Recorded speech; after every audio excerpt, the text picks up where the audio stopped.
Bueno, el título de la charla, entonces, como bien decía el profesor Pena, es Monitoreo acústico e índices de diversidad y aplicaciones en la selva valdiviana. Bueno, aparezco yo nomás aquí como presentador, pero este trabajo obviamente que ha sido hecho con muchas más personas, así que le agradezco a todos los que han colaborado y también a todas las personas que están asistiendo a la charla.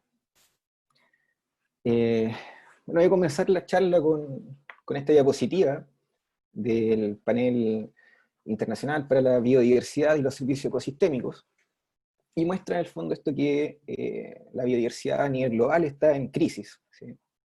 Si ustedes observan acá, existen varios indicadores, eh, como la condición que tiene el ecosistema, ¿cierto? Su funcionamiento está deteriorado, hay muchas especies que están en riesgo de extinción, la abundancia de diversas especies también están en un gran declive. Y esto ocurre en distintos ambientes, tanto terrestres, agua dulce y marinos, ¿cierto? Y lo que genera estos efectos negativos sobre la biodiversidad se ha reconocido que tienen que ver con cambios de suelo, explotación, cambio climático, contaminación, especies invasoras introducidas, etc. Entonces, y estos impulsores de cambio directos están asociados a cómo nosotros como humanos y sociedad nos relacionamos con nuestro entorno.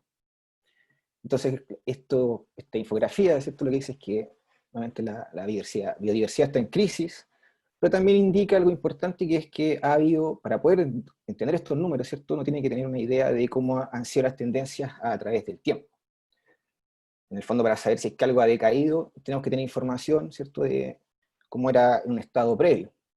Entonces, en este sentido, es que el monitoreo es una herramienta muy importante, ya que está justamente, su interés es ese, ¿cierto? El interés de este tipo de estudios es describir, ¿cierto?, las tendencias que ocurren a lo largo del tiempo en algún sistema que nos interese, ¿cierto? Estos pueden ir en los distintos niveles jerárquicos ecológicos, que van desde poblaciones hasta, por ejemplo, escala de paisaje. Y la idea, la gracia que tiene esto es que nos permite identificar cuáles son los factores que están generando estos cambios. Por ejemplo, podría ser el cambio climático que esté afectando a las especies de un determinado lugar. Y otra cosa que también permite el monitoreo acústico, o las técnicas de monitoreo en realidad, en general, es entender cómo varían ciertos los componentes que están, por ejemplo, constituyendo una comunidad, las distintas especies. Entonces uno también, al hacer estos estudios de monitoreo, puede estudiar y entender cómo funcionan las interacciones que hay entre las distintas especies, y así entender cómo son las interacciones que hay en términos ecológicos y evolutivos entre ellas. Eh, bueno, los sonidos, ¿cierto? Estamos en las charlas de bioacústica, y los sonidos están, la comunicación acústica está ampliamente representada en diversos tipos de animales, y esta se da en distintos contextos. Pueden ser en contextos de reproducción, como es los anfibios, en contextos afiliativos o de relaciones padre-cría. También puede ser utilizada, ¿cierto?, las señales acústicas en contextos de obtención de alimentos. Y entonces todos estos sonidos, ¿cierto?, que emiten los animales son lo que se conocen como las biofonías. Cuando uno habla ya a nivel de paisaje sonoro, empiezan a interesar, entender cómo varían estas biofonías, estos componentes de sonidos que vienen desde los animales en general, y cómo esto se relaciona con otros componentes de sonido que están asociados, por ejemplo, a factores abióticos, que pueden ser como el sonido de los ríos, de la lluvia, o del viento en la vegetación, y también cómo esto se relaciona, ¿cierto?, con otras fuentes sonoras que están asociadas a nuestra actividad, que son las antropofonías.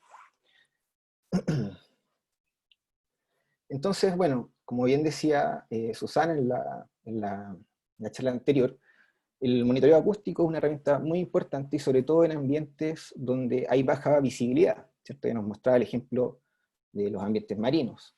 Pero esto también ocurre en los sistemas de bosques, en donde es difícil identificar, ¿cierto?, a las distintas especies que ahí están.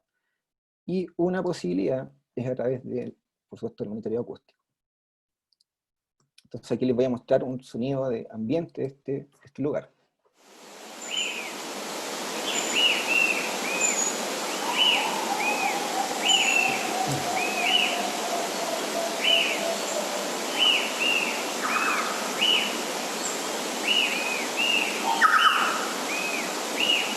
Bueno, ese tipo de sonidos son los que uno el ambiente acústico que hay en estos lugares, y la gente en el fondo puede utilizar los sonidos que emiten las distintas especies para monitorear o detectar su presencia.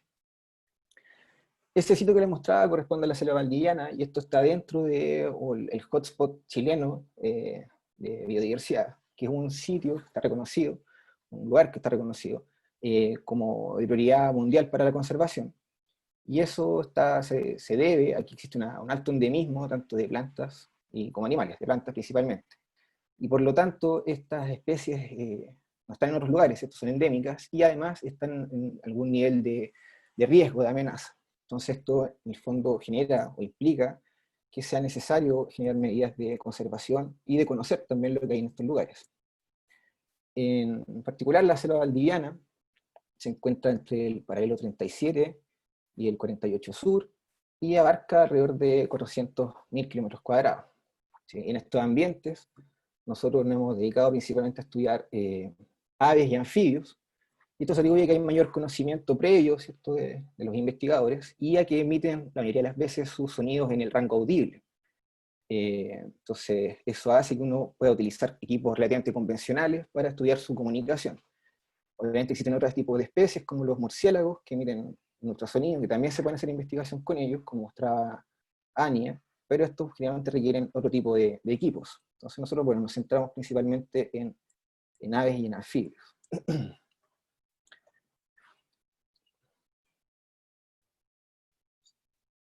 Bueno, algo importante de entender es que uno, al estudiar una comunidad sonora, ¿cierto?, de animales que producen sonido, está estudiando solamente un subconjunto de toda la biodiversidad que podría haber en un lugar, ¿cierto? Pero sin embargo, se entiende que los ecosistemas, ¿cierto?, están constituidos por distintos componentes, en donde el funcionamiento del ecosistema depende de la interacción entre esos componentes. Uno podría entender que si uno de esos componentes se desajusta o deja de estar, por ejemplo, eso va a tener implicancias en cómo funciona el ecosistema. Entonces, por ejemplo, existen especies de aves que actúan como polinizadoras, ¿cierto?, dispersoras de semillas, de plantas que están en estos bosques. Entonces estas aves constituyen un componente muy importante para el funcionamiento de estos ecosistemas. Entonces uno, al hacer un monitoreo acústico, no solamente podría tener interés o generar información de interés para una especie particular, sino también para el ecosistema en el que estas especies se encuentran. Generalmente estos estudios, ¿cierto?, se han hecho de forma tradicional, por gente que está entrenada en reconocer los sonidos. Aquí está José Luis, por ejemplo, haciendo algunos censos de aves. Eh, y, y la gente en el fondo está entrenada para reconocer estos sonidos y puede reconocer su presencia cuando la escucha. Y estos estudios se han hecho de forma tradicional así por muchos años, ¿sí?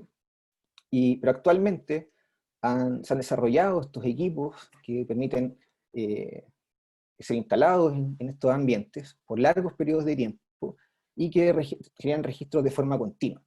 Esto permite obtener mucha más información y a un costo mucho más bajo en comparación a que si tuviese que ir una persona a muestrear continuamente ese mismo ambiente. Actualmente están saliendo estos equipos, han salido equipos que son de bajo costo, como los AudioMod, y esto está ampliando la posibilidad de extender estas investigaciones a más partes de distintos lugares. Más o menos, ¿cómo son estos equipos? Los equipos tienen, por supuesto, tienen que tener alguna cobertura, ¿cierto?, que les permita soportar las condiciones del clima. Y bueno, tienen micrófonos, por supuesto, unidades de almacenamiento y unidades de energía, una fuente de energía que permita hacer su funcionamiento. Y estos equipos lo que se puede hacer es programarlos, ¿cierto?, según un calendario que uno puede especificar, y de esta forma generar muestreos que sean sistemáticos a través del tiempo. Por ejemplo, uno podría hacer que un equipo registre sonidos ambientales 1 minuto cada hora, por ejemplo. Entonces uno puede diseñar distintos tipos de muestreo dependiendo de lo que le interese saber. Podría, por ejemplo, hacer un muestreo continuo durante todo el día, o quizás solamente en horas cuando existe luz del día. Bueno, estos registros, ¿cierto?, se analizan en un computador, y los sonidos en general se se pueden representar de 3 formas, que son el oscilograma, el espectrograma y el espectro, y en donde el oscilograma se muestra cómo varía la amplitud de una onda a través del tiempo. Si en el eje X está el tiempo, y en el eje Y está la amplitud de la onda.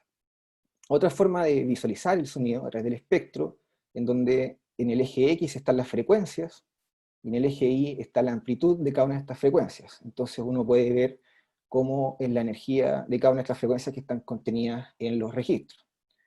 Y una combinación de esto uno podría tener es el espectrograma, que tiene en el eje X el tiempo, y en el eje Y las frecuencias, y en donde los colores que más se diferencian del fondo son aquellas frecuencias, corresponden a aquellas frecuencias que tienen mayor amplitud o mayor intensidad. Entonces uno, a través de estas imágenes, ¿cierto? O estas representaciones, en realidad, puede obtener información cuantitativa que permite generar análisis posteriores, ¿cierto? Sobre la información que está contenida en los registros y sobre las vocalizaciones que hay en ellos. Bueno, les voy a mostrar esta una vocalización de esta ranita que es Euopsophus rosius, que la grabamos cerca de Valdivia, y esta ranita vocaliza dentro de estas cuevas, donde los machos vocalizan para atraer hembras y así reproducirse. Ahí se ven los ojos, se alcanza a ver. Entonces la vocalización es esa, como un perrito. En general, las distintas especies que están en un ambiente presentan vocalizaciones que son distintivas. Esto se atribuye o se han planteado algunas hipótesis, como la hipótesis de nicho acústico, en que en el fondo se entiende que el espacio acústico es un recurso y en el que las especies podrían competir por ese espacio. Entonces, para que puedan coexistir y comunicarse y utilizar la señal acústica para la comunicación, requeriría que las especies se diferencien entre sí. ¿Sí? Entonces, generalmente, no siempre es así, pero generalmente se da que las especies que vocalizan simultáneamente en un mismo ambiente tienden a presentar vocalizaciones que son distintivas. Y esta característica, por supuesto, es la que nos permite monitorear a las especies a través de sus vocalizaciones. No les voy a mostrar los cantos de estas aves, porque lo va a hacer José Luis, pero les voy a mostrar el canto de otra ranita, que esta es Euopsophus vertebralis.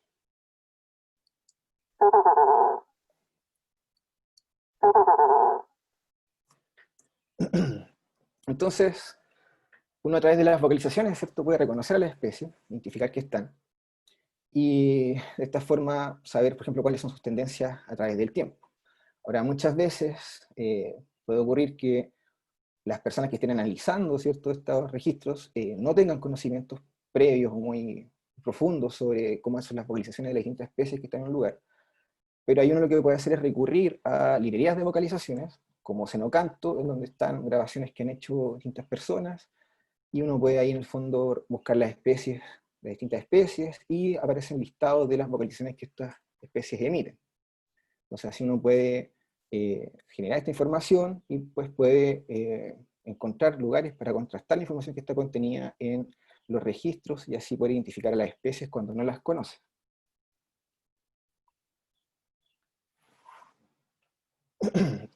Una pregunta común que se hace con estos equipos es que a qué distancia graban, ¿sí? Y esta pregunta, claramente que en el sentido del monitoreo acústico de especies, ¿cierto?, es bien difícil de responder. Y eso es porque las especies presentan vocalizaciones con distintas características, ¿cierto? Estas, por ejemplo, pueden variar en frecuencias y también en la amplitud o la intensidad con la que la emiten. Entonces, les voy a mostrar aquí dos vocalizaciones de unas ranitas que trabajamos con el profesor Pena. Esta es Euopsophus calcaratus.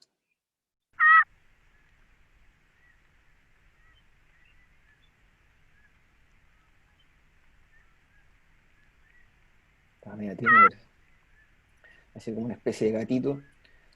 Y esta es Euopsophus emiliopugini.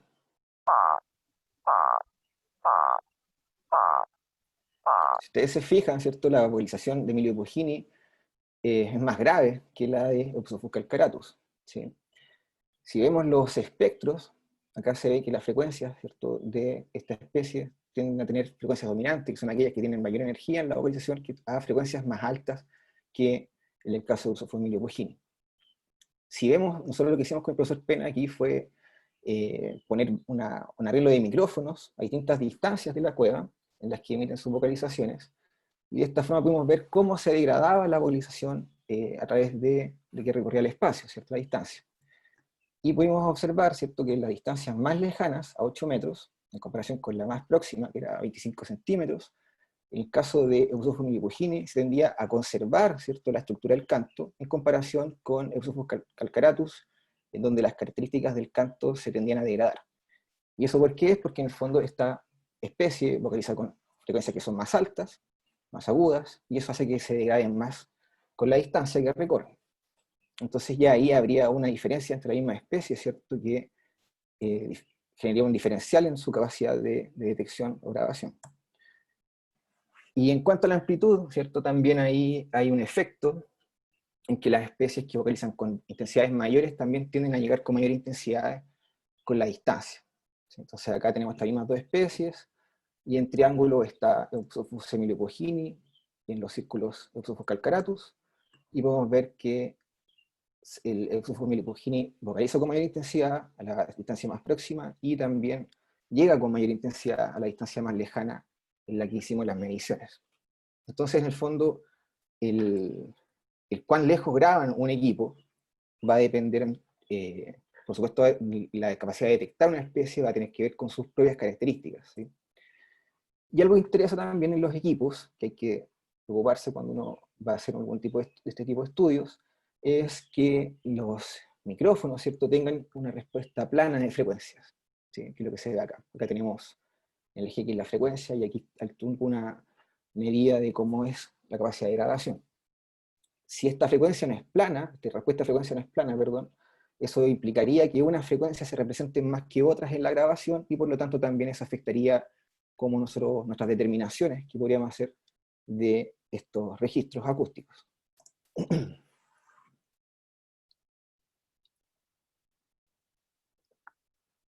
Bueno, en general estos grabadores acústicos autónomos generan información, ¿cierto? Son muchos archivos de audio, y uno tiene al menos tres formas de poder analizar esta información. La primera, la más común, que uno tendría que pensar, es simplemente utilizar algún programa como Raven, ¿cierto? Y revisar los archivos a través de escucharlos y visualizar los espectrogramas, ¿sí? Entonces aquí uno podría ir reconociendo distintas especies que están contenidas en una grabación. Por ejemplo, ahí se observa en esto un canto de un tiuque, ¿sí? Sin embargo, cuando uno efectúa o lleva a cabo un programa de monitoreo a una escala mayor, varios meses, por ejemplo, se genera mucha información, y ahí en realidad analizar los archivos de esta forma es casi imposible. Vamos, ejemplo, un monitoreo que realizamos en Coriñanco, que es un bosque costero que está cerca de Valdivia. Instalamos 6 equipos durante un año, y estos equipos grabaron 10 minutos de forma continua durante 10 días, y de esta forma se generaron más de 14.000 archivos. Entonces es imposible que esa cantidad de archivos, ¿cierto?, las pueda analizar una persona de esta forma, de forma manual, entre comillas. Entonces hay que recurrir a otras técnicas que, por ejemplo, incluyan la capacidad de identificar de forma automatizada las grabaciones, o también hay otras que se llaman, son como algunos evaluaciones más globales de todo el registro, y que estos toman en consideración todas las características de todos los sonidos que están contenidos en las grabaciones, ¿sí? Que aquí caerían los índices acústicos, ¿sí?, que voy a hablar después. Bueno, en la detección automatizada hay varios procedimientos. Uno de ellos, por ejemplo, puede ser a través de cross-correlaciones, en que uno tiene una especie de templado, que es como algo con un molde, una idea, ¿cierto?, que quiere buscar después en otra parte. Entonces ese molde o ese templado sería, por ejemplo, una vocalización de una especie, y luego esta vocalización va corriendo, la forma de este espectro va corriendo a través de un registro en el que se quiere analizar. Y de esa forma, cuando encuentra un espectro que es muy similar al que es el original, se genera un match, ¿sí? Entonces en el fondo uno podría pensar que uno tiene este templado que va recorriendo un registro, y cuando este templado se encuentra con un segmento de audio similar, se genera el match y en el fondo reconoce que existe ahí una vocalización. Aquí se muestran dos templados de especies distintas y se puede observar que esta, por ejemplo, se reconoce ahí, ahí y ahí, y esta otra se reconoce acá, y acá y acá. Eso a través de cross-correlaciones. Otra forma que se está implementando ahora es a través de redes neuronales. Entonces estamos trabajando con profesores de la universidad, con Marco Mora, y aquí, por ejemplo, él utiliza unas redes de deep learning que funcionan muy bien para hacer reconocimiento de imágenes, ¿sí? Entonces ahí uno lo que puede hacer es generar espectrogramas, que van a tener distintas características, y en el fondo las redes aprenden a reconocer estas imágenes, ¿sí? En el fondo uno ya no trabaja con el audio, sino que son las imágenes mismas las que estaría buscando y aprendiendo a reconocer estas redes. Esto es un ejemplo con el sapito de cuatro ojos, con Pleurodema taul, en el que estamos trabajando con Marco. Sin embargo, estos dos procedimientos, ¿cierto?, van a depender de qué tan ruidosa, por ejemplo, puedan ser, o tan diversos pueden ser los ambientes acústicos de las especies que uno quiere reconocer. Generalmente, si son muy diversos o no tan diversos, pues la especie tiene mucho solapamiento, este reconocimiento se puede ver, puede ser dificultoso, ¿cierto? Entonces, ahí hay que generar, ¿cierto?, bases de datos muy grandes para tener varias posibles variantes de lo que se quiere reconocer, y eso en realidad dificulta el poder reconocer todas las especies en un ambiente. Generalmente las que van a tener mayor éxito con este tipo de reconocedores son aquellas que se diferencian más de las que están en el ambiente. Quizás, por ejemplo, el caso de los picaflores podría ser un buen ejemplo de una especie que, como tiene vocalizaciones muy agudas y muy altas, sería relativamente fácil de reconocer. Bueno, nosotros en general estudiamos anfibios, y aquí en Chile las características acústicas de las vocalizaciones que tienen los anfibios es que son señales relativamente simples. Y además ocurre que en general en los coros, ¿cierto?, que forman estas especies con fines reproductivos, vocalizan a lo más una o dos especies, vocalizan en general. Entonces, como son vocalizaciones simples, y son pocas las especies que están vocalizando en ese momento, es relativamente fácil reconocerlas con otros procedimientos que son más simples de implementar. Uno con el que nosotros hemos tenido bastante éxito, me parece, es con Batrachila ateniata, ¿cierto?, la rana antifaz, en donde producen estas vocalizaciones que son bastante simples y que tienen, por ejemplo, este pic de frecuencia alrededor de los 1500 o 1500 Hz. ¿Sí? Entonces, cuando ellos forman estos coros, uno esperaría que este valor de la amplitud sea mayor cuando haya más individuos vocalizando a cuando hay pocos individuos vocalizando. Y como en estos ambientes, sobre todo cuando uno hace las grabaciones durante la noche, ¿cierto?, y no hay otros animales vocalizando, uno puede utilizar la amplitud de ese rango de frecuencias como una aproximación para saber cuántos individuos están vocalizando. Les voy a mostrar una de las grabaciones de una ranita de estas, para que vean.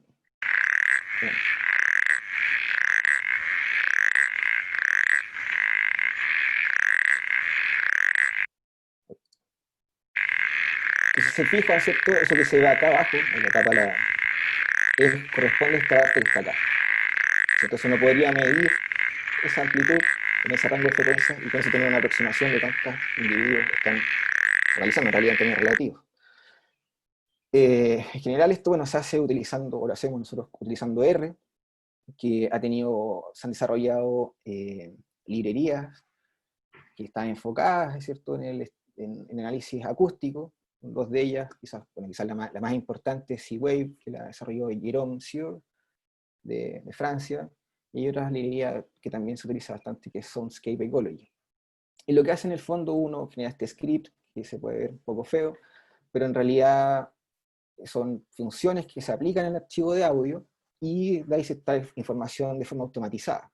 Entonces uno genera de esta forma un procesamiento por lotes, que se llama, en que el programa va iterando y va tomando de forma secuencial, ¿cierto?, cada uno de los archivos que pueden estar dentro de una carpeta, y de esa forma de cada uno de esos archivos lo lee y obtiene la información que uno le indica en este script.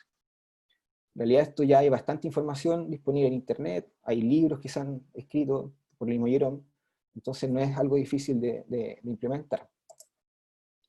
Bueno, siguiendo la idea esta de la frecuencia como una banda representativa,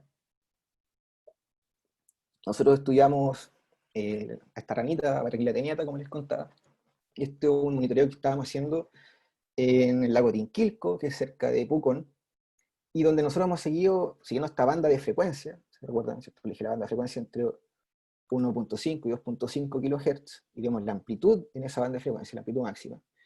Y podemos ver cómo varía esa amplitud a través del tiempo, y hemos visto que eso obviamente demuestra, ¿cierto? O permite cuantificar cómo varía la actividad vocal de esta especie a través de su periodo reproductivo, que este tiene un pic más o menos entre febrero y marzo, ¿sí? Entonces aquí la línea negra está esta actividad vocal que la denominamos nosotros, y muestra que empieza a subir acá, y este es su pic, y después decae. Algo interesante es que estos datos nosotros los hemos asociado con la temperatura ambiental, que es lo que se muestra en rojo, y podemos ver que es cierto que a medida que va disminuyendo la temperatura, porque va terminando el verano, se observa que existe un acople casi perfecto, ¿cierto? Uno podría decir, en estas partes, en la actividad vocal, con la temperatura en la que está en el ambiente. Entonces su actividad vocal se ve muy afectada por la temperatura. Esto está considerando, ¿cierto? El contexto del cambio climático, es muy importante, porque sí que ocurren variaciones importantes en la temperatura, ¿cierto? Lo que se espera que con el cambio climático vengan oscilaciones grandes, ¿cierto? Puede haber mucho calor, pero también van a venir periodos de mucho frío.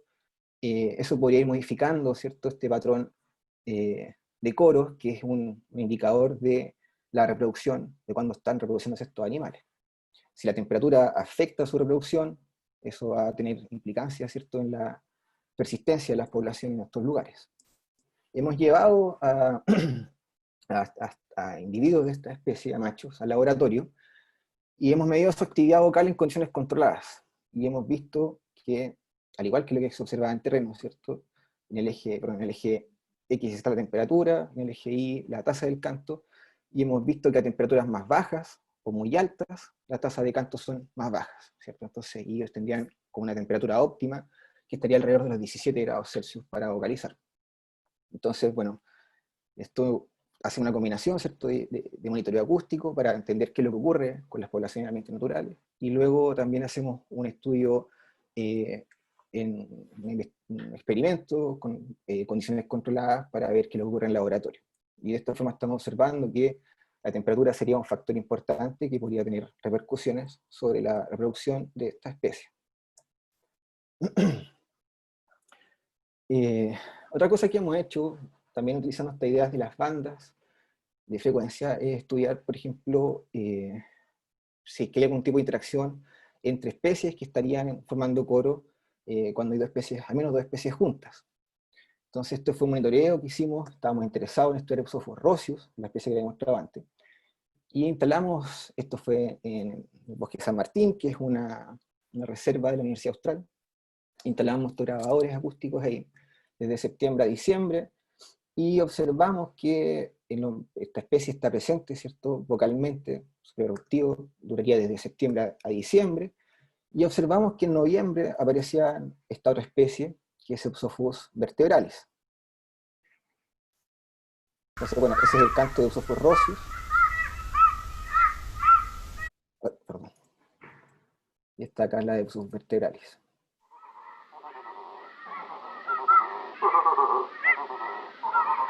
Entonces, si se fijan, cuando está solamente Psophorus roscius, los ambientes, ¿cierto?, tienen solamente las vocalizaciones de ellos, obviamente, y estas son las vocalizaciones que tienen ellos, que tienen frecuencias más altas. Pero cuando está junto con Psophorus vertebralis, aparecen estas otras bandas de frecuencia acá abajo, estos componentes que son justamente las vocalizaciones de esta otra especie. Y estas otras frecuencias son más bajas, ¿sí? Entonces, si comparamos ahora los espectros, lo que acá estaría solamente Psophorus roscius, aquí también, pero aquí en el mes en que está presente la otra especie, aparecen estos otros componentes de frecuencia que tienen ahí. Y están relativamente solapados, entonces uno podría pensar que existe algún tipo de competencia por el espacio acústico y que esto de alguna forma podría interferir en su comunicación. Entonces lo que hicimos acá fue estudiar la sensibilidad auditiva, ¿cierto?, de esta especie, para ver si existía, por ejemplo, este tipo de interacción, y habría algún tipo de competencia por el espacio acústico, y que podría a la larga esa competencia tener un efecto negativo sobre los individuos. Aquí en el eje X está la frecuencia, en el eje Y, de este lado, está el umbral auditivo, y aquí en la línea continua es un audiograma, ¿sí? Entonces, es una representación de qué tan intenso tiene que ser un sonido para que el individuo lo escuche. Entonces, mientras más bajos sean los valores, quiere decir que los individuos requieren menor intensidad del sonido para poder percibirlo. Quiere decir que en el fondo son más sensibles. Entonces, mientras más bajos sean los valores acá en el audiograma, quiere decir que los individuos son más sensibles a esas frecuencias que están en esa parte. Y entonces en el eje Y sería el audiograma, la sensibilidad auditiva, y en el eje X está sobrepuesto, perdón, está ahora la línea cortada, está sobrepuesto una vocalización del conespecífico, uso furroso. Y aquí podemos observar que existe un acople, ¿cierto? En el fondo las frecuencias que tienen mayor energía de las vocalizaciones son aquellas a las que los individuos son más sensibles. Y si se fijan acá, existe esta parte de menor sensibilidad auditiva, en el fondo los individuos no lo escuchan menos, y esta parte acá correspondería justamente a estas frecuencias que corresponderían a la otra especie con la que estarían compartiendo el ambiente acústico. Entonces, lo interesante de esto es que ellos, a pesar de que están compartiendo este mismo ambiente, no se escucharían. Entonces no habría una interferencia en su comunicación, porque la audición, o su oído, ¿cierto?, funcionaría como un filtro para que estaría acoplado a las vocalizaciones de los individuos de la misma especie, pero no a las de las otras especies. Entonces esto permitiría su coexistencia en ese momento, y que utilizarán las vocalizaciones como una forma que les permita la reproducción, ¿cierto?, en contrapareja. Les voy a mostrar un videito de estas dos especies cuando están vocalizando juntas. Acá arriba va Oxopus roseus y acá abajo vertebrales.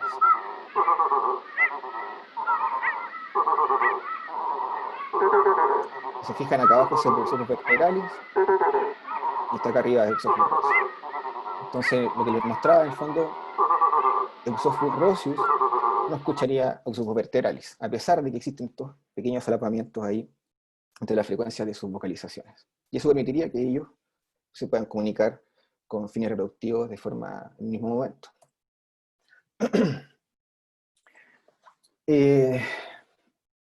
Bueno, como les comentaba, estos tipos de análisis, ¿cierto?, están orientados a especies, algún tipo de especie particular. Pero se sabe, ¿cierto?, que muchas veces es imposible o muy difícil poder generar reconocedores o alguna forma de reconocimiento para especies particulares. Entonces se ha propuesto que una posibilidad sería tratar de entender si que toda la diversidad de sonidos que están contenidos en un registro tiene alguna relación con alguna indicación de la biodiversidad que hay en el lugar, o de la diversidad en realidad, en este caso, la diversidad de especies. Entonces, yo no debería esperar, ¿cierto?, que cuando hay más especies en un ambiente que tienen frecuencias distintas, ¿cierto?, porque de esa forma pueden vocalizar, debería eso poder reflejarse en las características acústicas que tienen estos registros. Entonces, bueno, esto es como de libro, ¿cierto?, pero es para entender más o menos qué es lo que es un índice de diversidad. Y bueno, un índice de diversidad, lo que a uno le interesa, cuando quiere describir la diversidad en un lugar, le interesan al menos dos cosas. Una es la riqueza de especies, que es cuántas especies hay en un lugar, y el otro es la equitatividad que haya, que eso tiene que ver con qué tan similares son los valores de abundancias que hay de todas las especies que están presentes en esos ambientes. Entonces se entiende que, por ejemplo, aquí tenemos dos comunidades de mariposas de distintos colores, y tienen la misma cantidad de especies, pero en el caso de la comunidad A, una especie está muy representada, quiere decir que es muy dominante, en cambio en la comunidad B, todas las especies tienen más o menos las mismas abundancias, ¿cierto? Entonces se dice que esta comunidad B tiene una mayor equitatividad. Entonces estos dos componentes de la diversidad son de interés, y en el caso en que, por ejemplo, dos comunidades tengan el mismo número de especies, se va a entender que la comunidad que tiene mayor equitatividad va a ser aquella que es más diversa, ¿sí? Entonces eso se puede hacer a través de algún procedimiento matemático, obtener un índice, ¿sí?, que es una función matemática para evaluar algún aspecto de la biodiversidad, y este índice reflejaría esto que les acabo de comentar. Y en este caso, este índice de Shannon muestra que justamente el valor es más alto para esta comunidad, en la que los individuos tienen abundancias relativas más similares. Entonces acá lo que interesa en el fondo, las especies son unidades, ¿cierto? Y el número de individuos que tiene, ¿cierto?, va a ser este valor de de representación que tiene. Entonces uno puede utilizar esa misma idea, pero ahora aplicándola a los registros acústicos. Pero en este caso, en vez de especies, lo que se utiliza, por ejemplo, esto es un tipo de índice, se utiliza algún intervalo de frecuencia. Si en el eje X tenemos la frecuencia, en el eje Y la amplitud. Entonces, uno puede dividir, ¿cierto?, el espectro en bines de frecuencia, intervalos de frecuencia, y obtiene su amplitud de ese bin. Entonces, lo que antes eran las especies, ahora va a ser considerado un intervalo de frecuencia. Y la amplitud que tenga ese intervalo de frecuencia va a ser considerado como la abundancia que había de especies en ese lugar. Entonces, por ejemplo, cuando hay más, las frecuencias que están contenidas en los registros están más representadas de forma más equitativa, uno debería esperar, ¿cierto?, que estos índices de diversidad reflejen también o se asocian a un valor más alto. En este caso, en el lado izquierdo, estas son cosas simuladas, hay dos especies, este es un chucao, este es un wet-wet, y en este caso, este es el espectro que genera, ¿sí? Tiene este rango de frecuencias, y en este otro caso de acá hay un picaflor, y este es un rayadito, y estas otras frecuencias corresponden a esto que se ve acá, ¿sí? Entonces, si se fijan, esto de acá es exactamente lo que está aquí, pero en el caso que están estas dos especies, acá aparecen así aquí en el espectro, de esta forma. Entonces, en este caso acá, estos componentes de frecuencia tienen mayor amplitud con respecto a los de acá casi no están representados. Entonces uno podría, si sigue esta idea, ¿cierto?, de que los bienes de frecuencia representan las unidades de interés y que la amplitud representa su distribución relativa, en este caso, ¿cierto?, esta tendría una mayor equitatividad que lo que está acá. Entonces uno podría utilizar, porque me están llegando mensajes y me está desconcentrando. Uno podría pensar que, podría utilizar estos índices, ¿cierto?, para tener una aproximación a la diversidad de especies que hay en el lugar, entendiendo que las especies vocalizan con frecuencias que son diferentes.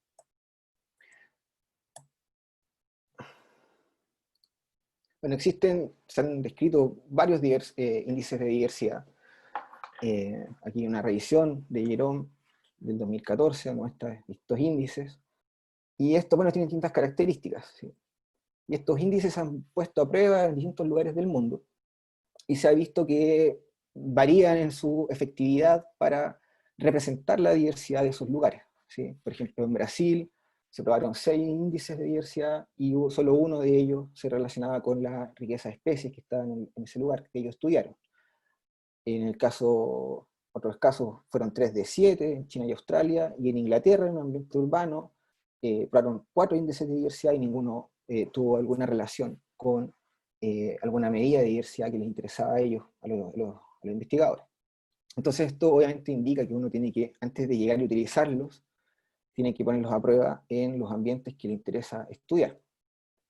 Bueno, nosotros hicimos esto en el Parque Oncol, también cerca de Valdivia. Y aquí, bueno, les muestro los resultados, fueron 3 estaciones que instalamos, 3 equipos de grabación.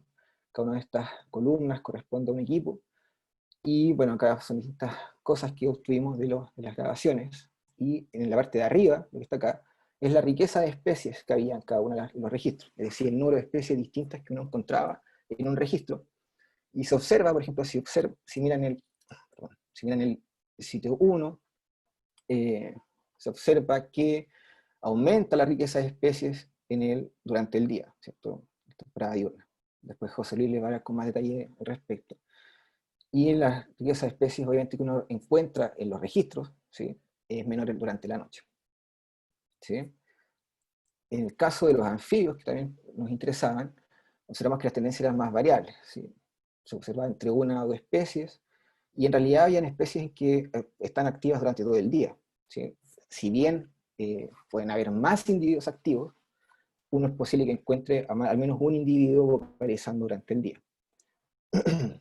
Entonces lo que nos interesaba ahora, tuvimos 6 índices acústicos diferentes, y nos interesaba relacionarlos, o ver cómo se relacionaban, relacionaban en realidad, con estas otras riquezas, las riquezas de aves y las riquezas de anfibios. Entonces probamos distintos índices, y en realidad, bueno, acá están sus variaciones. se fijan, como que hay algunos que pareciera que no tienen mucha relación con las riquezas que están arriba. La que más se asemejó fue este índice, que es el índice de equitatividad acústica. Y si se observan, en el caso de la estación 1, ¿cierto? Se observan que hay mayores valores durante el momento que hay luz de día, y esto también se asocia en el fondo que en el fondo hay una relación con la diversidad de especies de aves que hay en ese lugar. En el caso de los anfibios, no encontramos que ningún índice se relacionaba con la riqueza de anfibios. Bueno, aquí está el análisis estadístico, donde está ese índice acústico, que es el índice de equitatividad, y observamos que las 3 estaciones, la correlación era positiva y estaba significativa, ¿sí?, para la riqueza de aves. Entonces, esto lo que nos indica es que estos índices, ¿cierto?, este índice particular, perdón, podría ser utilizado para evaluar la riqueza de especies que hay en un ambiente, ¿sí? Entonces, y en realidad su cálculo es bastante más simple y que estar generando reconocedores para todas las especies que están en un ambiente, ¿sí? Entonces uno podría utilizar estos índices de diversidad para evaluar cómo varía la riqueza de especies a través del tiempo. Otra cosa que nos interesó es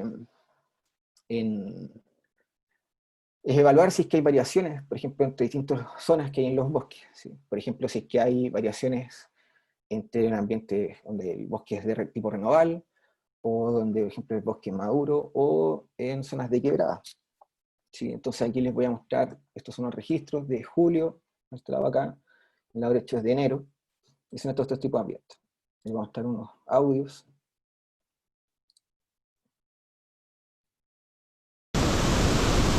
Espero que está acá.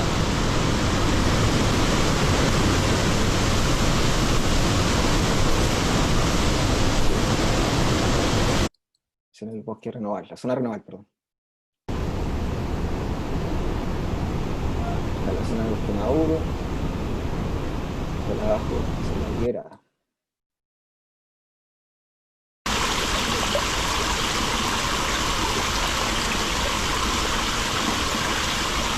En el caso de enero,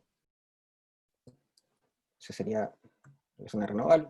No puedo hacer las especies de aves, tengo insectos acá arriba. Y es bastante similar a lo que está en la parte de bosque maduro en realidad.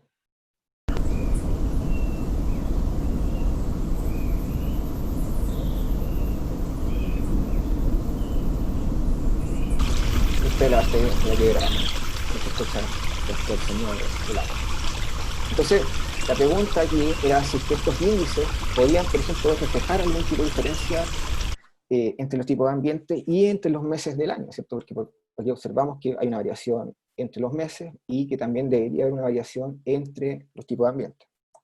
Entonces probamos esos mismos índices y hay uno que era el índice bioacústico, se llama, que al análisis preliminares está mostrando que hay una asociación con el tipo de ambiente, ¿sí? Aquí está el mes de julio, está la zona de bosque maduro, está la zona de quebrada y está la zona renoval.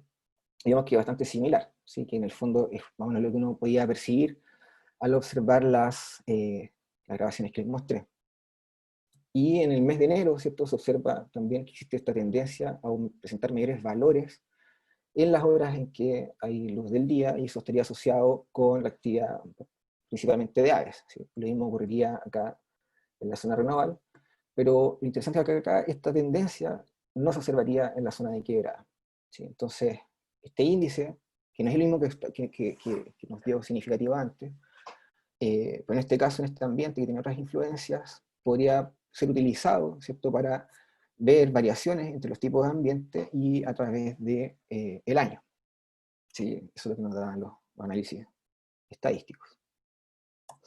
Entonces, bueno, está ya para ir terminando.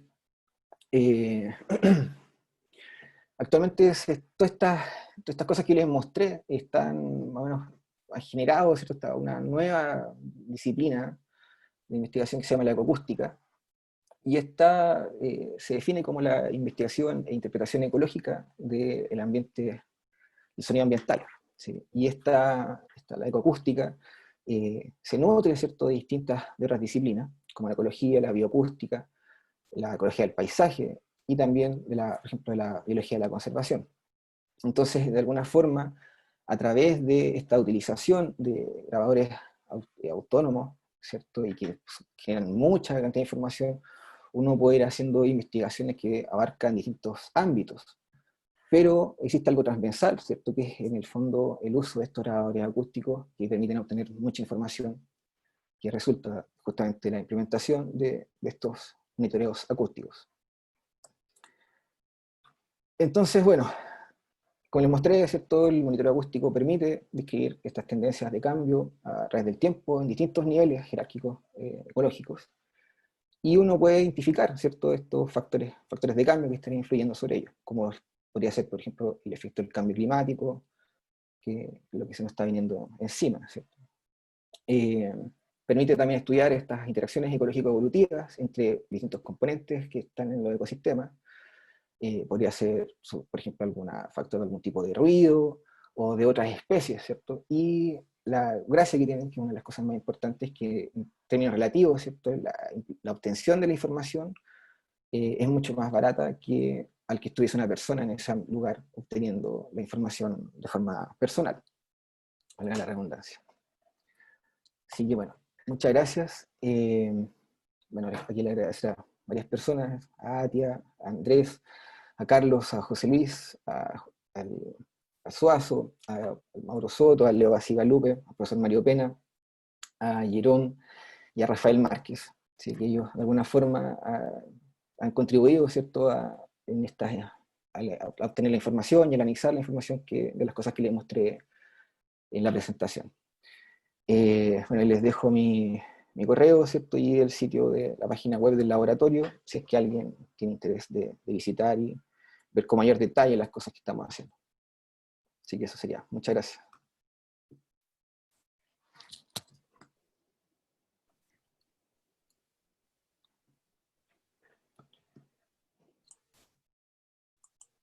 Bueno, gracias, Felipe. Profesor Pena, por favor. Sí, no. Corresponde a las preguntas ahora. Muchas gracias. Ya le agradeciste, es lo que nos correspondía hacer. Y ahora corresponden las preguntas, ¿no es cierto? Sí. Ajá. Tenemos a Alexis Dañino, que ha levantado la mano. Si quiere. ¿Aló? ¿Me escuchan? Perfecto. Sí, Alexis. No, una duda siempre por curiosidad, como es un área nueva para mí, es si los sapitos o las ranitas y los pajaritos pueden aprender el canto de otros, con específicos de otros. Por ejemplo, de un sapito puede aprender el canto de otro sapito, o un pajarito aprender las vocalizaciones de otro pajarito, o eso es poco frecuente. Así como un camaleón que puede ir mimetizándose, o eso es la realidad acústica o bioacústica en los bosques es muy poco frecuente. Bueno, está justamente el Mauro, está ahí, que sabe más de aves. Y ahí en las aves, sí, pues hay un periodo en que ellos pueden aprender, ¿cierto? Y de hecho hay una transmisión cultural de los cantos que ellos tienen en distintas partes. Entonces las aves, sobre todo, sí hay un aprendizaje. En las ranitas, hasta donde yo sé, no hay aprendizaje, pero sí lo que se sabe es que ellos sí pueden reconocer. Entonces existen estos fenómenos de habituación, por ejemplo, en que los individuos reconocen al vecino, por ejemplo. De hecho, hay una hipótesis ahí que se llama la del enemigo querido, que en el fondo el macho que está al lado es un competidor, pero si viene un macho de otro lado a vocalizar, los individuos tienden a generar más vocalizaciones agresivas, por ejemplo, a responder más. Entonces, también no es un aprendizaje a generar la misma vocalización, pero sí a reconocerla, en ese sentido. Entonces, no sé, aprendizaje con un proceso cognitivo previamente tal, no tengo claro, pero al menos deja ahí de responder de la misma forma. ¿Sí? Y mi última pregunta es si hay algunas vocalizaciones en las ranitas, los sapitos, que son comunes para todos, que todos las podrían reconocer. Por ejemplo, algunas vocalizaciones en los sapitos que puedan diferentes especies de sapitos reconocerlas, como, decir, como ellos viven todo en un bosque, decir, ah, está amenazado el bosque. O, Sí, en general, bueno, eso se da en otras especies. sí, claro, las señales de alarma en general tienen esas características, en mamíferos sobre todo, ¿cierto? Que se sabe que son, bueno, nosotros también, cuando pega un grito con mucha intensidad, se distorsiona todas las estructuras que hacen, generan la onda de frecuencia con tonos más limpios de alguna forma, Claro. y esos pierden, ¿cierto?, la individualidad generalmente que hay, y son reconocidos como una señal de peligro por más de una especie que está en el ambiente. En las ranitas se da, por ejemplo, que tienen estas señales, generalmente tienen dos tipos de señales, que son las de anuncio, que de alguna forma los machos avisan a otras hembras que ellos están ahí para reproducirse, y también le dicen a otros machos que no se acerquen, por decirlo de alguna forma, mantengan la distancia. Pero también tienen otro tipo de señales que son las de agresividad. Y esas señales, al parecer, como que tienen, como no son sexuales, obviamente tal, para encontrar pareja reproductiva, podrían tener como esto, o sea, como más, entre comillas, transversales, por así decirlo. De alguna forma pueden ser percibidas como peligro también para otras especies. Entonces, yo creo que, claro, depende del tipo de señal, pero no funciona igual en todos los tipos de organismos. Gracias. Tenemos también a Paula Ruiz, que ha levantado la mano.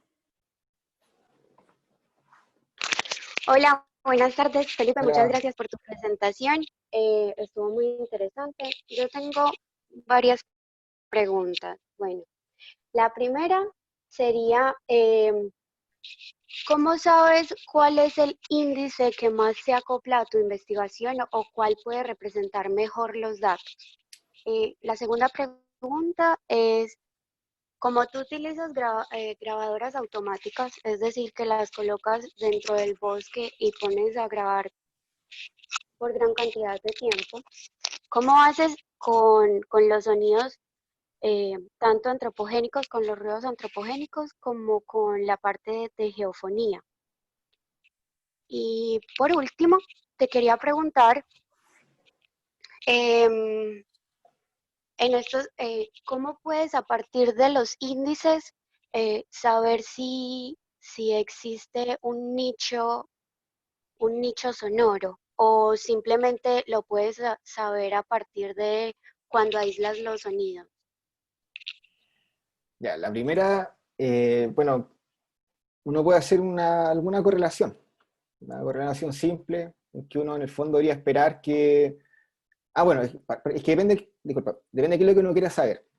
Si uno quiere saber si el índice de diversidad se relaciona con la riqueza de especies, o con alguna medida de diversidad de especies, uno debería, en un registro en que analiza y obtiene el valor del índice, debería también revisar, por ejemplo, cuántas especies hay presentes. Entonces uno obtendría de esa forma el valor del índice para ese registro acústico, pero también la cantidad de especies, por ejemplo, que están vocalizando ahí. Entonces uno debería esperar, ¿cierto?, que el valor de índice, cuando se relaciona positivamente, por ejemplo, con el número de especies que están contenidas en el registro, uno debería esperar que el valor del índice sea mayor cuando hay más especies contenidas en los registros y menor el valor del índice cuando haya menores número de especies en el registro. Entonces después uno puede hacer un análisis, por ejemplo, de correlación y ver si el índice con esta otra medida que a nosotros nos interesa diversidad se correlaciona. ¿Sí? Esa sería una forma. Ahora, por ejemplo, tal vez si me interesa saber variaciones a escala de paisaje, lo que se puede hacer es, como tú sabes, que el equipo estuvo instalado en un tipo de ambiente y otro equipo está instalado en otro ambiente, ¿cierto? Uno podría después hacer algún tipo de análisis con un modelo lineal mixto, algo así, donde evalúe si es que el lugar donde estuvo instalado el equipo, ¿cierto?, es un factor que influye en la variación, ¿cierto?, que explique la variación que uno ve en los índices. Entonces, en general es como eso, ¿sabes? Uno tiene que en el fondo igual saber qué es lo que hay, o dónde estuvo instalado el equipo, ¿sí?, para poder saber si el índice va a representar algo. La segunda pregunta era cómo, el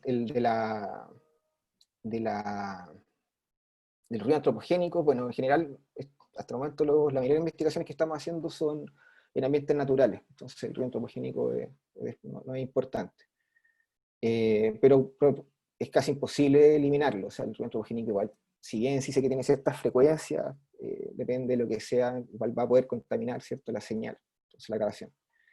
Y en el caso de los ruidos abióticos naturales, las geofonías en general son de baja frecuencia, entonces uno podría aplicar un filtro, no sé, de 200 Hz, ahí eso, todas las frecuencias que están debajo de 200 Hz, eliminarlas y de esa forma analizar solamente las frecuencias que están por sobre eso, y así podría eliminar ese tipo de sonido. Pero en el caso de cuando hay, por ejemplo, hay mucha lluvia, eso tiende a cubrir todo el espectro de frecuencias y ahí es casi imposible eliminarlo. No sé, se me olvidó la otra pregunta que era la capacidad de detectar especies. No me acuerdo. Del nicho sonoro. Es que bueno, hay que, de partida si no conoce las especies que hay en un lugar es un poco complicado, o sea, en el fondo uno debería tratar de saber qué especies hay. Es que no entiendo muy bien la pregunta, saber que hay un nicho disponible, asumiendo como, o que... No, mira, tú en la presentación hablaste de dos ranitas que podía hacer que compitieran, que tuvieran un nicho sonoro en el que se solapaban. Entonces yo te estaba preguntando si tal vez con este tipo de índices tenías la posibilidad de saber eso o tenía que ser cuando tú aislabas los... Ya. Claro, habría que ver algún tipo de índice que fuese capaz de recuperar el que estén presentes las dos especies. Pero en realidad para saber si hay competencia uno debería en el fondo conocer las señales primero, ¿cierto? Y esas señales que uno las conoce, saber si hay algún nivel de solapamiento, por ejemplo. Eso podría indicar que podría haber algún tipo de competencia con el espacio acústico. Pero con el índice es medio difícil. Igual creo que los índices primero hay que evaluar qué es lo que dicen, o sea, qué es lo que están indicando. Y para eso habría que poder describir qué es lo que hay contenido en la grabación y ver cómo lo que hay contenido en la grabación, se relaciona con los valores de los índices. Por eso es que no son el mismo índice aplicable en cualquier parte. ¿Sí? Entonces hay que ponerlos a prueba. y lo Tenemos... último, perdón Felipe, disculpa, lo que te quería preguntar era, cuando tú hablas de registro, ¿eso significa como conocer el lugar donde vas a colocar los micrófonos primero y saber No, qué tipo de especies hay y hacer un conteo? no, el registro me refiero a la grabación acústica, el archivo de audio en el fondo que se genera. A eso nos referimos con los registros acústicos.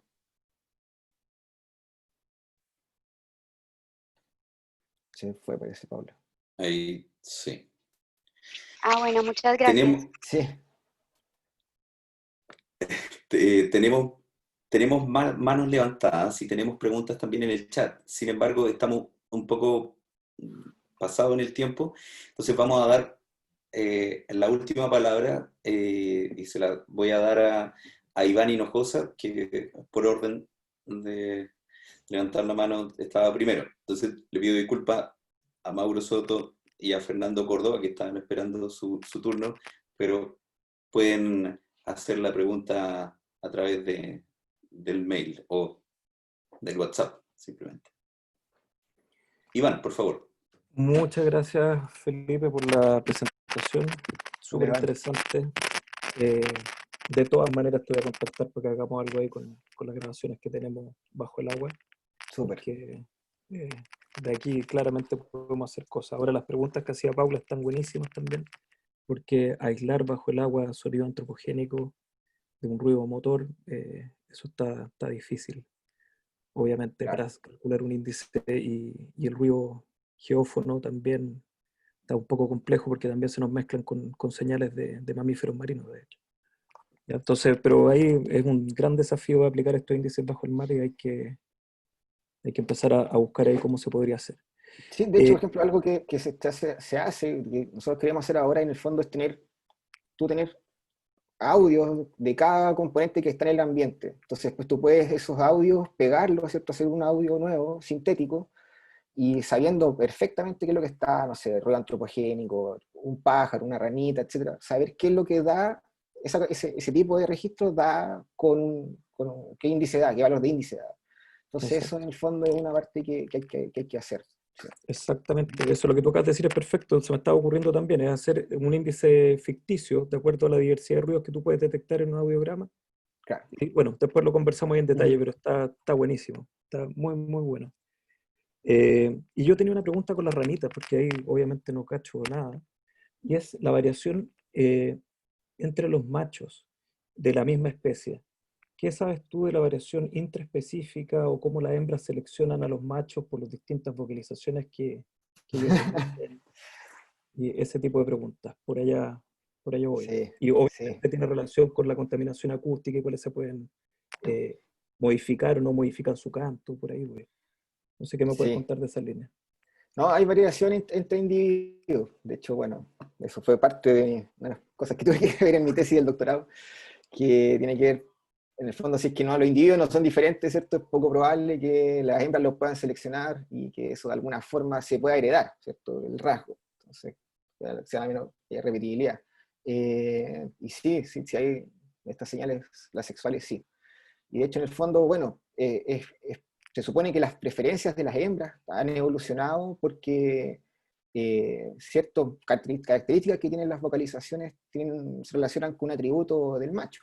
Por ejemplo, no sé, los que vocalizan más graves son individuos más grandes, y eso quizás tiene una mayor capacidad de fertilizar más huevos, ¿no? Entonces, en el fondo se asume que la preferencia de las hembras ha evolucionado, de la preferencia por las vocalizaciones, ha evolucionado porque eso está relacionado con algo que le va a otorgar beneficio en la descendencia, ¿cierto? Entonces también es un rasgo que va asociado con eso. Entonces sí, son rasgos fenotípicos que tienen variación individual y que se sabe que también son heredables. Sí, sí, sí. Uh-huh. Muchas gracias de nuevo, Felipe. Genial. Perfecto. Bueno, dejo al profesor Pena para Muy despedir bien.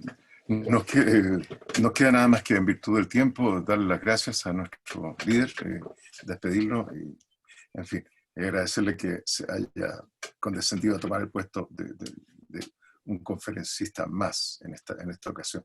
Así que